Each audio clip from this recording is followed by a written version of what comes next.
Hello everyone and welcome back to another video from Wake&Tech. In this video, I'm going to show you how to email the Chipotle team.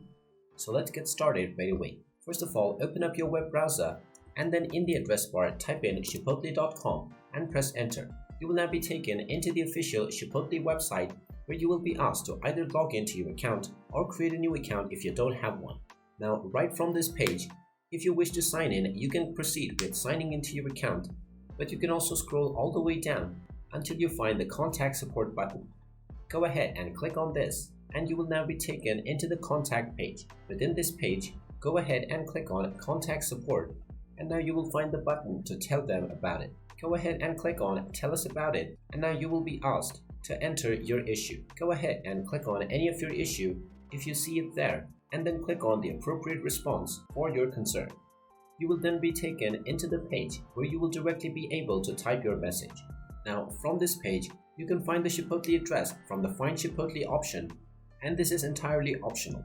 You can also type in the date of visit and the time of visit, which you can enter if you know it.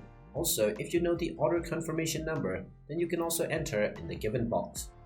Now within the Share More Details option, you can simply type in your concern that you want to express with the Chipotle team. After you enter your comment, you can click on the next button and proceed forward, and your complaint will be sent to the Chipotle team. Now just wait for a few days and you will receive a response within your email. Within your email, you will be able to find the appropriate response for your question. You can also click on Ask Pepper within the bottom right corner for any of your concern within the Chipotle website. And there you have it. That is how easy it is to email the Chipotle support team. If you find this video helpful, make sure you hit that like button and subscribe to our channel if you haven't done so already. Also ring that notification bell to never miss another update from us. Thank you for watching and I will see you again in the next video.